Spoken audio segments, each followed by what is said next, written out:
我有一个请求，如果你们同意，我想认苏苏为义女。苏苏的命都是您救的，您有权利成为她的义父，是吧，娜娜？当然了，当然。太谢谢了。苏苏，快过去亲近叔叔。苏苏，来，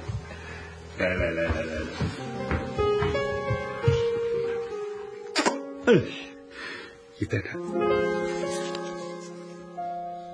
这是给你的。来，苏苏啊，按咱们中国人的习惯，你应该叫我干爸爸。我有一个爸爸，为什么还要有一个爸爸呢？中村先生是你的干爸爸，我是你的湿爸爸。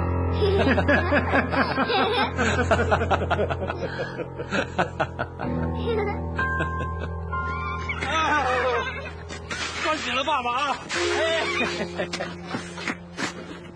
让妈妈快点啊！妈妈，快点！你说别磨蹭了，别磨蹭了。对，快走。看了吧？冷不冷啊？怎么了？不高兴了？没有，我就是心里不舒服。怎么不舒服？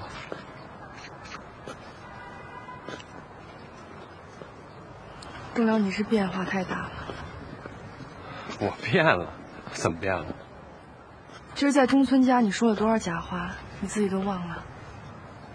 哦，你觉得我是说假话呢？不是吗？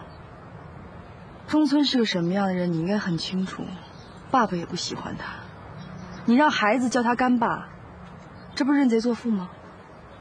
中村这个人啊，没你想象的那么坏。他处在这个位置上，只能那么做。他也是为了他的国家，就跟咱爸一样，为了满洲国一个道理啊。这是你的心里话吗？我的心里话。栋梁，我真想听你跟我讲心里话。你到底有多少事瞒着我？我能有什么事儿瞒着你？跟你结婚这么多年，我总觉得你我之间有一层东西隔着。你有很多事情不想让我知道。你想过没有？我心里是什么感受？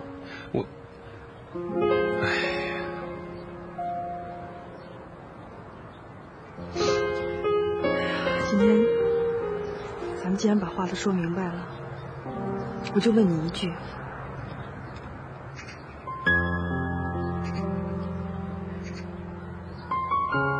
你外面是不是有人呢？哎呀，你怎么能这么想呢？你说我怎么想？你想让我怎么想？爸爸妈妈，你们干什么呢？没事啊，苏苏，没事。当着孩子的面，咱别这样，行吗？苏苏，走，回家了啊！走，回家了啊！走。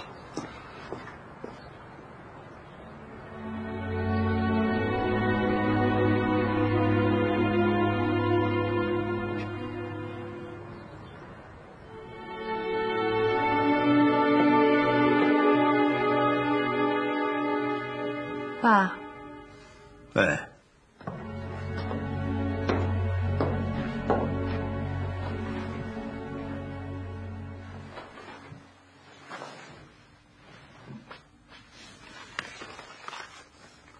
娜拉，怎么了？不高兴了？没有啊，我挺高兴的。哎呀，你们去中村那儿，怎么不事先告诉我一声？早上看您没起来，就没好打扰您。是啊，我天亮了才睡哟。中村怎么样？挺热情的。他还认了苏苏做干女儿。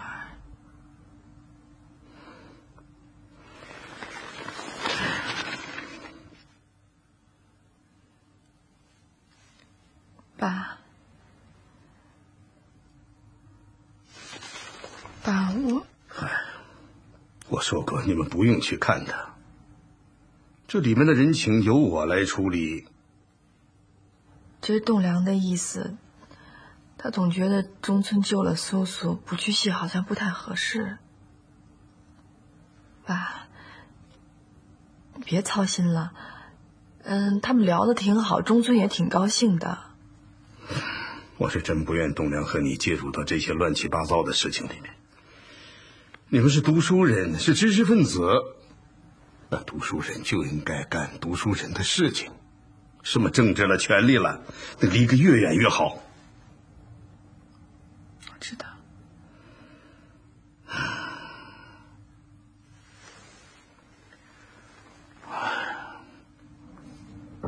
那个中村呢，是个了不得的人物啊。怎么说呢？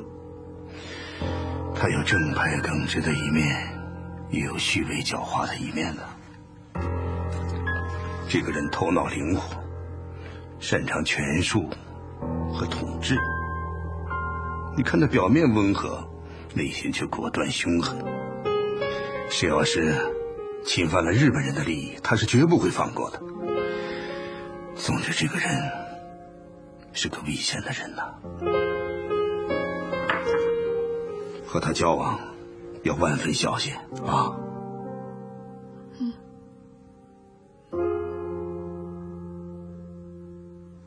爸，你别担忧了，他说认苏苏做干女儿，也就那么一说。反正这个事儿呢，让栋梁把握分寸吧。救孩子的事儿也别看得太重了。其实我们家不欠他什么。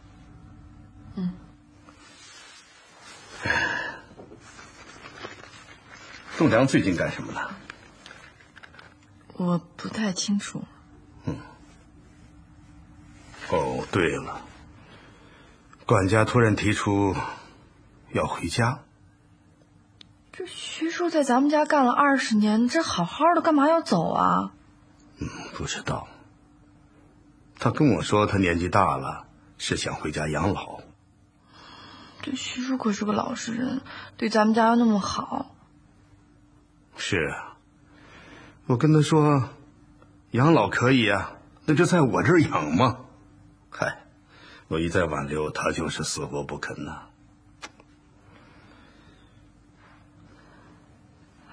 爸，算了，别多想了，您就让徐叔回去，这说不定让他回去一段时间，他待烦了，他就想回来了呢。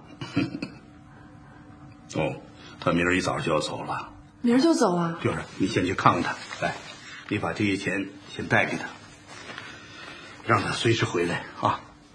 行。你去吧。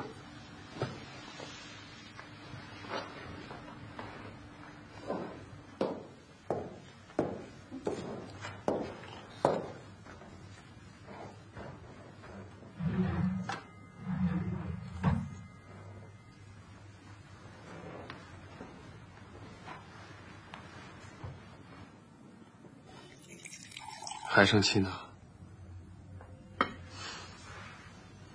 我有什么气可生啊？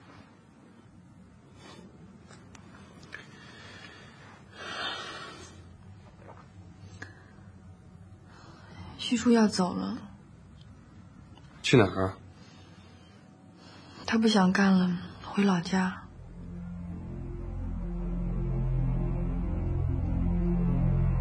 他怎么突然要走啊？谁知道呢？什么时候走？明天早上。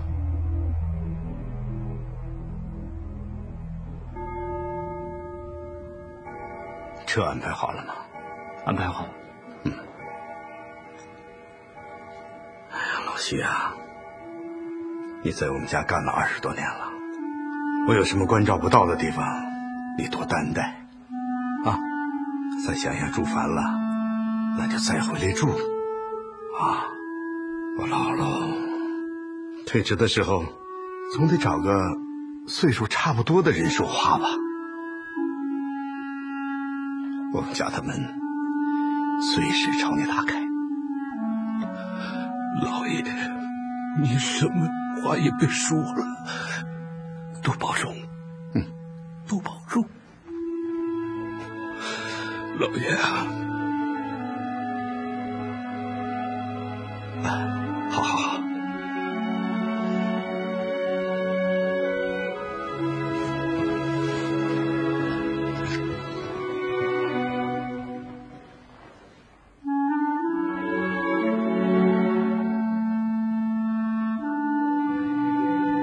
徐叔啊，你这么突然离开，到底为什么呀？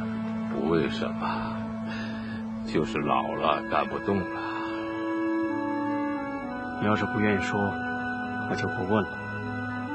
可你知道，其实老爷子心里挺难过的。我知道，我觉得苏家这些年跟从前不一样了。怎么不一样了？人也多了，也复杂了，也不那么单纯。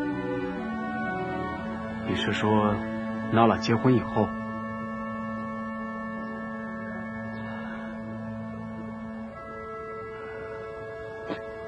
你对刘先生这人怎么看？我是一个下人，我能怎么看？娜拉是我一手带大的，说真的，这个孩子最善良，最单纯。我是担心娜拉以后啊。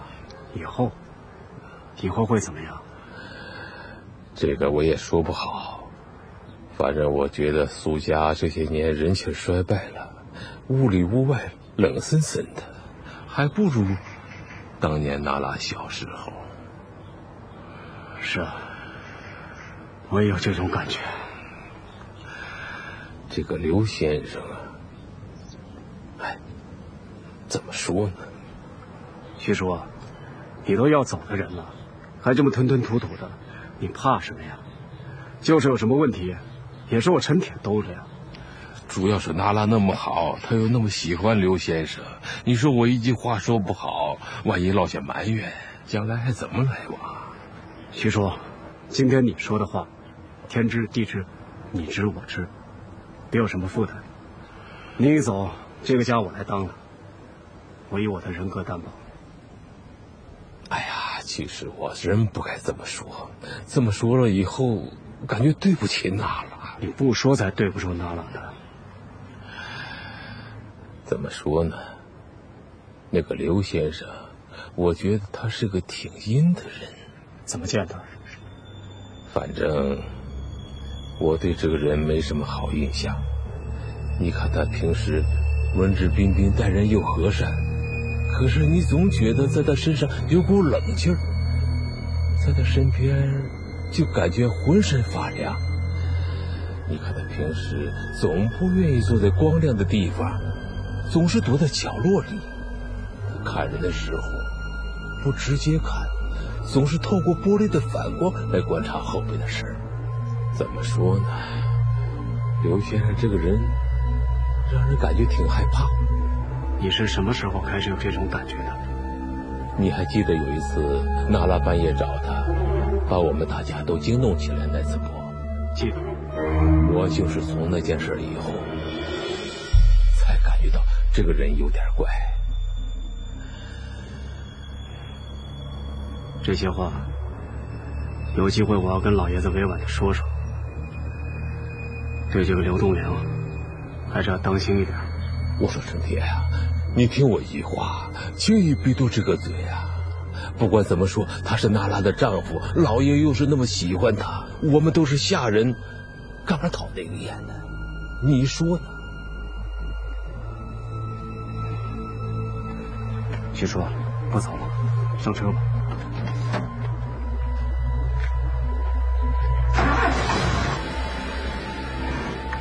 徐叔，保重。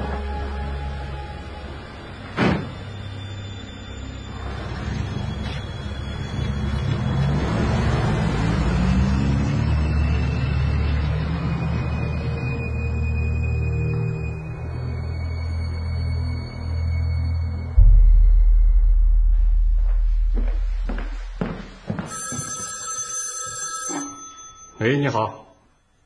什么？啊，哎，刘主任，你的电话，好像是个日本人。啊，もしもし。渡辺君？そう、僕だよ。はい。はい。さようなら。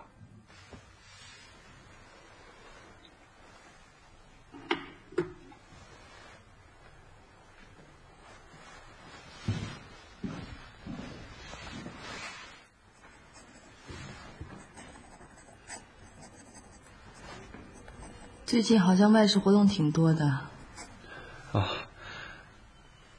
那个渡边博士晚上想请我吃个饭，他可能要回日本了，咱们一块儿去吧。算了，我不去，我又听不懂日文。我在日本的时候，他没少关照我。另外，他是个疫苗方面的专家，我正好想请教他一些问题。行，你去吧。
渡边先生，来，快坐，快坐。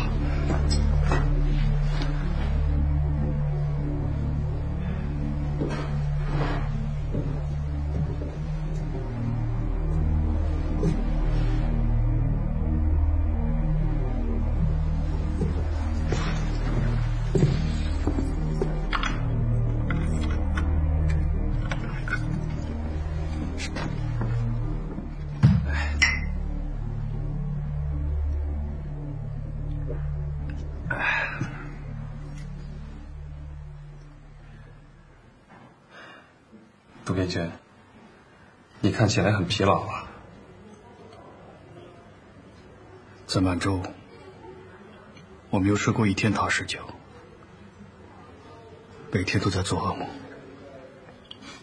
是太紧张了吧？反正就要回日本了，马上就可以睡上安稳觉了。刘军，你是我的好朋友吗？这还用说啊？我有件事情需要你的帮助。你尽管说。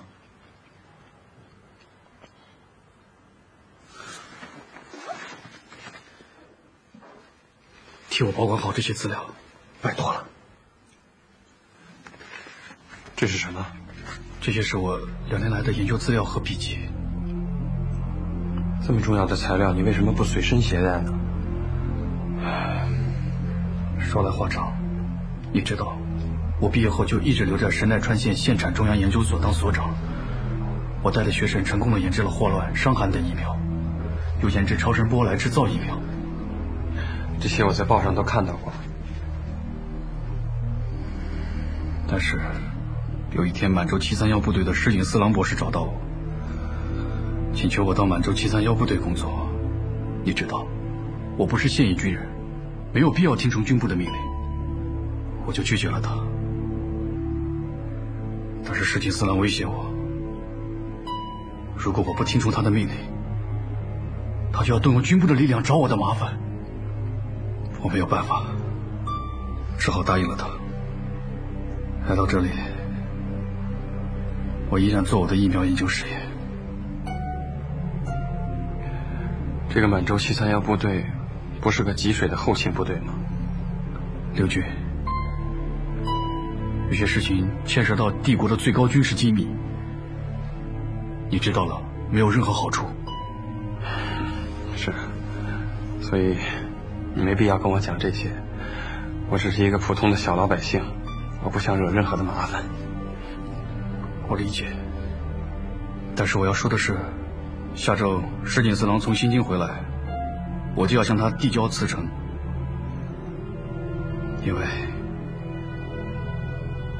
因为我不想再违背我的信念了。我们学医的是为了造福人类，而我在满洲所做的一切，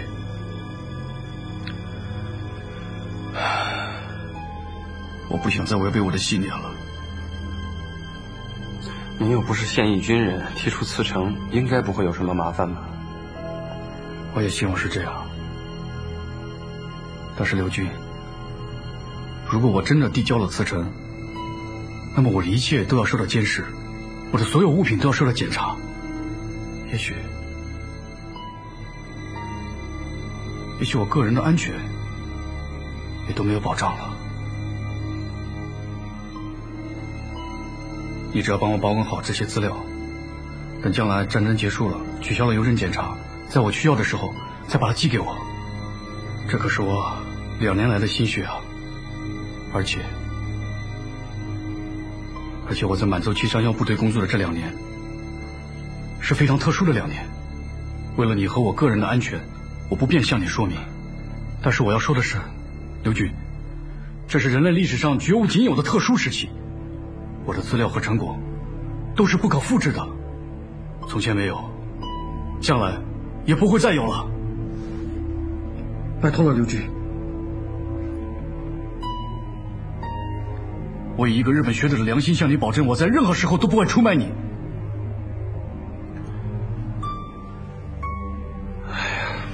请原谅渡边先生，我不能答应你的要求。你知道我家里有妻子有孩子，为了他们我也不能惹任何的麻烦。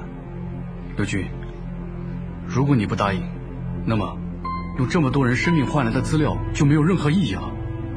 那些死去人的亡魂将永远得不到安息。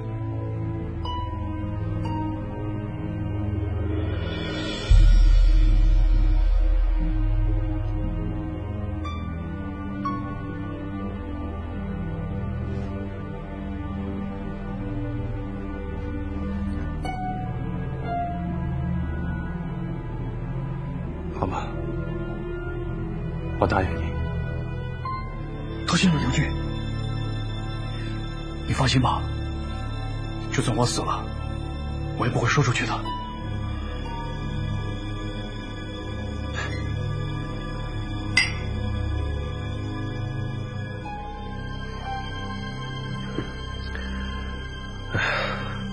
渡边君，希望你这次能平安回到日本。刘军，如果有一天我真的死了，你要把这些资料公之于众，这对人类预防疾病有着特殊的意义。我懂了。石井四郎下周2回来，这期间我们再见一次面吧。我还有一些重要的资料要交给你。好的。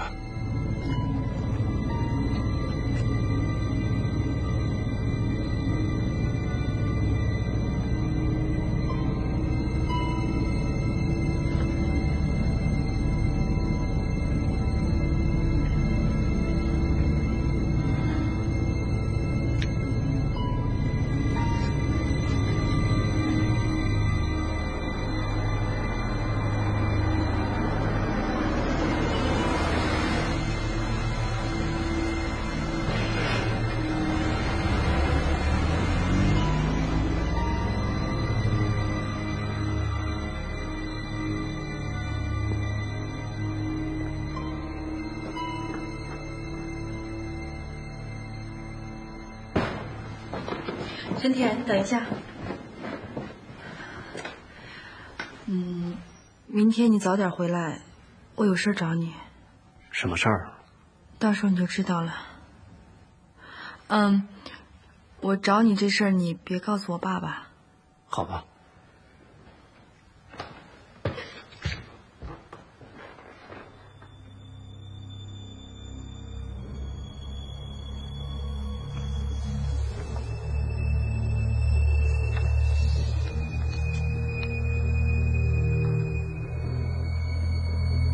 这个日本人不会是来刺探你的特务吧？不会吧？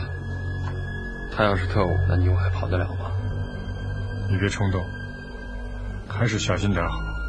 我相信我的直觉。他们要是怀疑我，我早就被捕了。再说，如果是圈套，他们没必要用这种方式。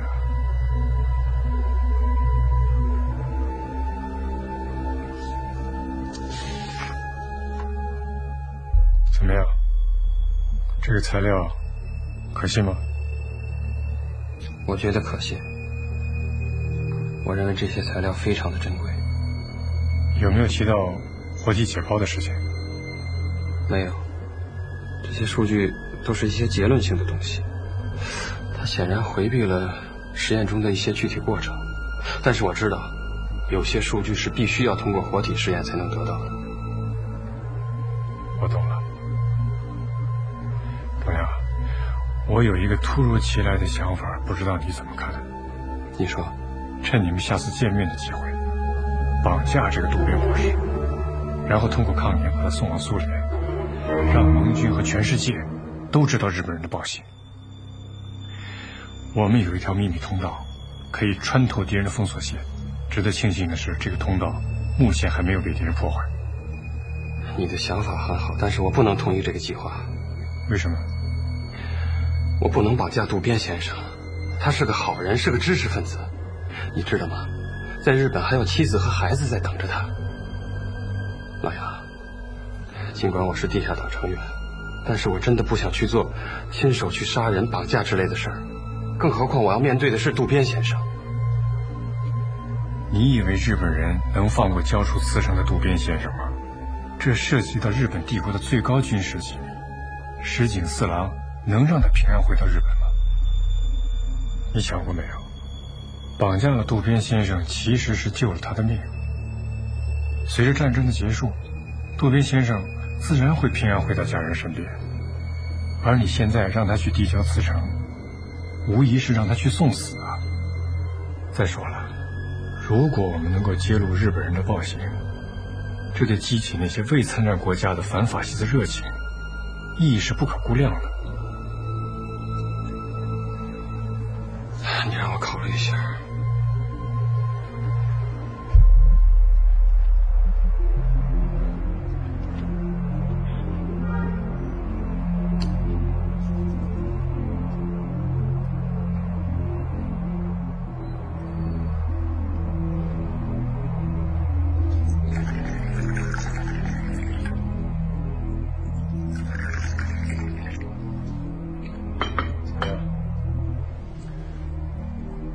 想好了吗？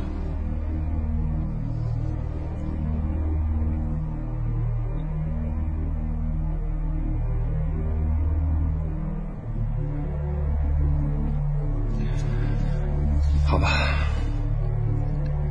你们负责具体的行动，但是一定要保证渡边先生的安全。这就对了。不行了，我得走了。最近我妻子对我起疑心了。怎么了？可能觉得我最近的行为有些反常吧。老杨，我觉得你制定好计划以后，应该尽快离开这儿，免得出现意外。现在外面松多了，风头已经过去了，你再找一个安全的落脚点吧。行，我知道了。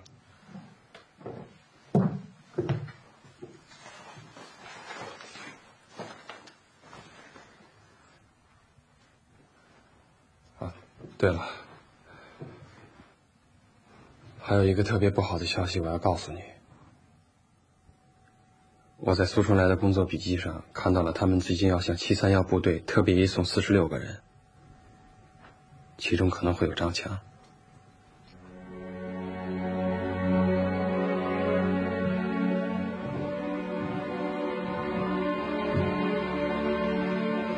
不过这也许只是个工作计划，到具体实施的时候，可能还会有变化的。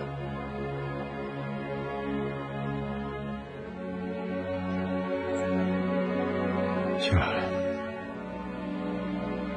你不用安慰我了，我知道了。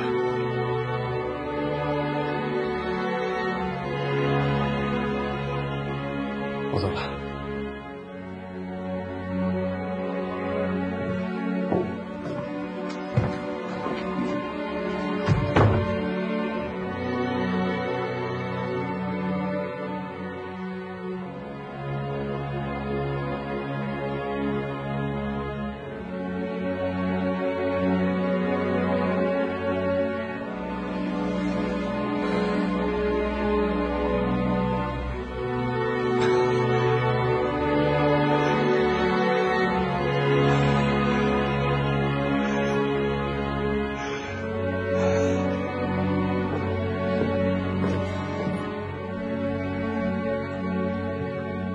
还没睡啊？见着你日本同学了？哎，见了。都聊什么了？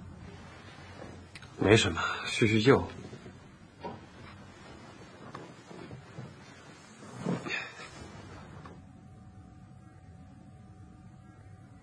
对了，娜拉，我和渡边见面的事儿，你没跟别人说过吧？我跟别人说这个干嘛呀？他是个日本人，我和这些人来往，传出去会对我不好。这就奇怪了，你跟一个日本同学见个面就怕被传出去啊？那你跟特务机关长见面就不怕被传出去了吗？哎呀，那不是因为中村救过苏苏吗？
那个刘栋梁呢？我刚看他换了衣服出去了。刚出去？嗯。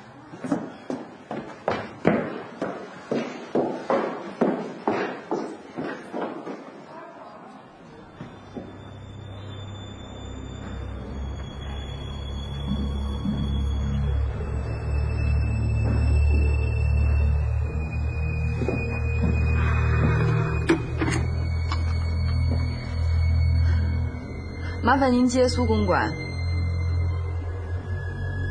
喂，陈铁，你过来一趟。对，医院门口。哎。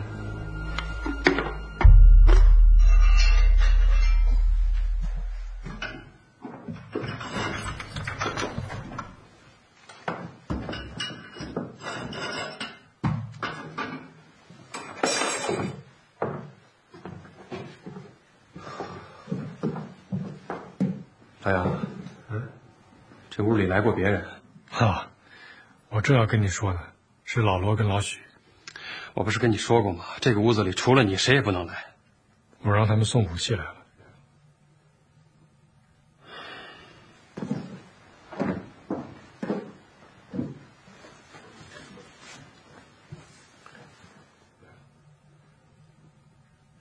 栋梁，你放心，这次行动成功以后，我们3个人很有可能跟渡边博士一起到苏联境内待一段时间。再说，他们只知道你帮我的忙，并不知道你就是雪狼啊。